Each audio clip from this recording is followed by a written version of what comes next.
Welcome to the noon edition of Arirang News. Today is October 3rd, National Foundation Day here in South Korea.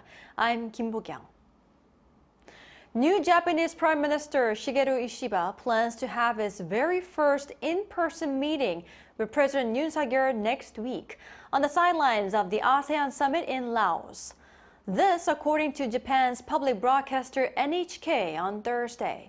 Ishiba is reportedly planning to travel to Laos next Wednesday to join other regional leaders. The potential Yoon-Ishiba summit comes after they held first phone talks on Wednesday, where they agreed to work on enhancing both bilateral cooperation and three-way cooperation involving the United States to address North Korean issues. North Korea is allegedly preparing to revoke a historic agreement with the South, a move that could once again escalate tensions on the peninsula. The Inter-Korean Basic Agreement, signed over 30 years ago, has long been a key document in maintaining peace and cooperation between the two Koreas. Our correspondent Kim Jong-sil explains. Seoul has expressed concerns over Pyongyang potentially amending its constitution at its upcoming Supreme People's Assembly on October 7th, including possibly ending the 33-year-old Inter-Korean Basic Agreement. A senior official from the Ministry of Unification said Wednesday that proposed amendments, including changes to maritime border regulations and the regime's leader Kim Jong-un's determination to remove terms such as peaceful reunification, could lead to the nullification of the Basic Agreement. The agreement, signed in 1991, has been a cornerstone of inter-Korean relations, defining them as a temporary special relationship aimed at reunification. This contrasts with Kim's recent directives, with Pyongyang already having annulled an economic agreement with South Korea in February. The Unification Ministry official noted North Korea's increasingly hostile stance toward the South could lead to further organizational changes within its Ministry of Foreign Affairs. These changes may also be part of the North's efforts to devise new strategies in response to the upcoming U.S. presidential election. The official added that Seoul is also monitoring whether the Comprehensive Strategic Partnership Treaty signed between Moscow and Pyongyang in June will be ratified at the Supreme People's Assembly.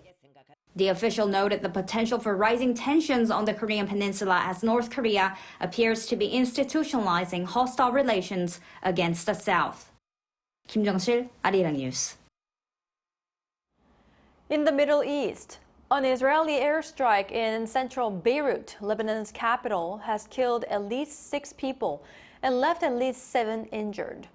This comes from the Lebanese Health Ministry as the airstrike in the early hours of Thursday, which the Israeli military called a precise strike, hit a building where the Hezbollah-affiliated Islamic Health Authority were located.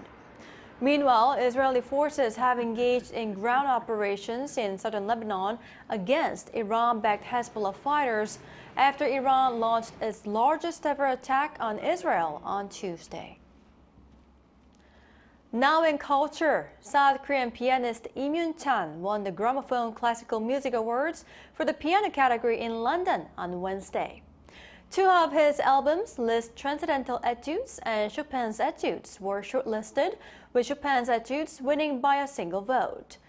Lim is the first South Korean to win the Gramophone Piano Award and the first ever to have 2 of his albums shortlisted. The 20-year-old pianist was also named the Gramophone Young Artist of the Year 2024 for his flair and probing musicianship and phenomenal technique. The Gramophone Classical Music Awards began in 1977 and honors the most significant albums of the year in the classical record industry. The annual Busan International Film Festival, Asia's largest in scale, started its 10-day run yesterday.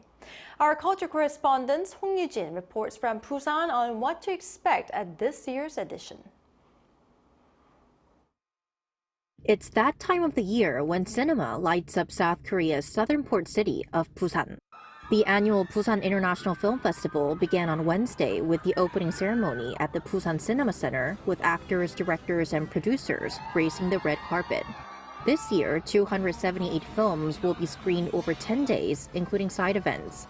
Of those, 224 films from 63 countries are part of the official selection, up 15 films from last year. So this year's Busan International Film Festival, in a key word or phrase, could be described as mainstream appeal. And that's because when compared to previous editions, this year's BIF is focused on expanding its reach beyond cinephiles to engage a broader audience. For the first time in the festival's history, a streaming original, Netflix's Uprising, was selected as the opening film. The action drama starring Kang Dong-won and Park Jung-min, with Cannes-winning filmmaker Park Chan-wook as producer and scriptwriter, is set to premiere on the platform next Friday.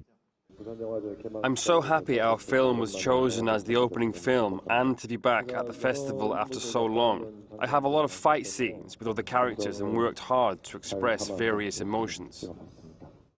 RM Right People Wrong Place, a documentary showing BTS member RM's journey of making his solo album, will make its world premiere here. Another standout feature is how several of the films that'll be showcased have already been recognized at prestigious international film festivals, such as Grand Tour by Portuguese filmmaker Miguel Gomez, who was named Best Director at this year's Cannes Film Festival.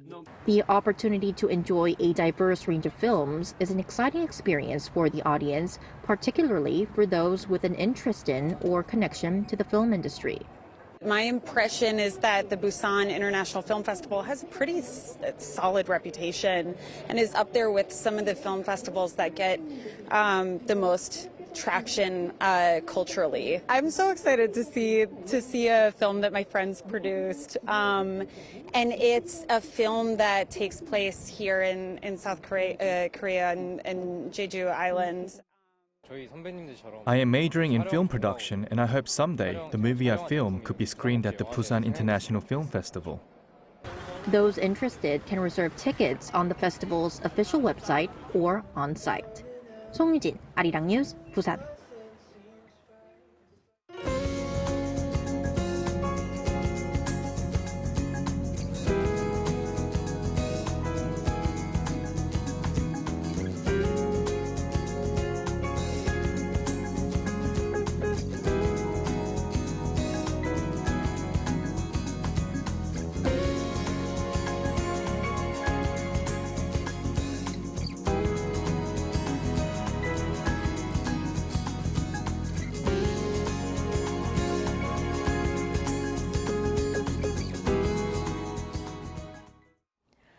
That's all we have for now. Thank you for watching. We'll be back with the 6 p.m. edition of Arirang News. Until then, goodbye.